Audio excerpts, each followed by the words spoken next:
вашето истражување поставува невозможна мисија, а тоа е да ги наречеме работите во реалноста некако другачие. Како другачие ние да кажеме дека довербата на вистина ја нема во институции, не се работи само за судството.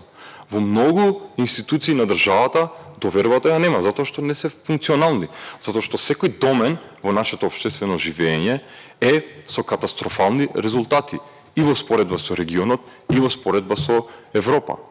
Од тука ние не можеме другачие да кажеме освен дека се неспособни и затоа недовербата е оправдана во тие институции од страна на граѓаните. Тоа е еден голем проблем.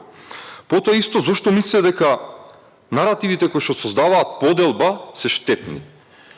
Во една класна раслоеност, каква што ја имаме ние, вие како човек со левичарска идеологија, каков наратив очекувате од мене да создадам, освен да апелирам, односно да покажам на екстремната класна поделба?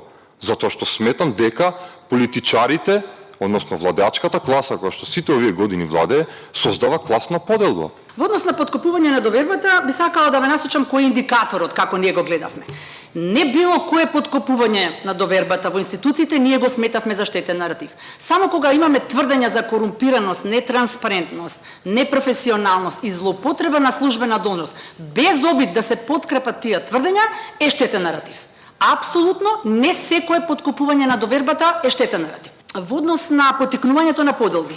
Едно е да ги кажувате поделбите дека постојат и дека имаме класна поделба, а едно е да ги поттикнувате. Јас се надевам дека вие верувате во тоа дека ние штетен наратив го сметаме оној кој што поттикнува поделби, а не оној кој што зборува за поделби. Кој беше индикаторот за поттикнување на поделби? Употреба на зборови и формулации, нели, кои се отцрнува одредена група на луѓе со цел да се предизвика поделба и раздор помеѓу нас, нашето и вас, вашето.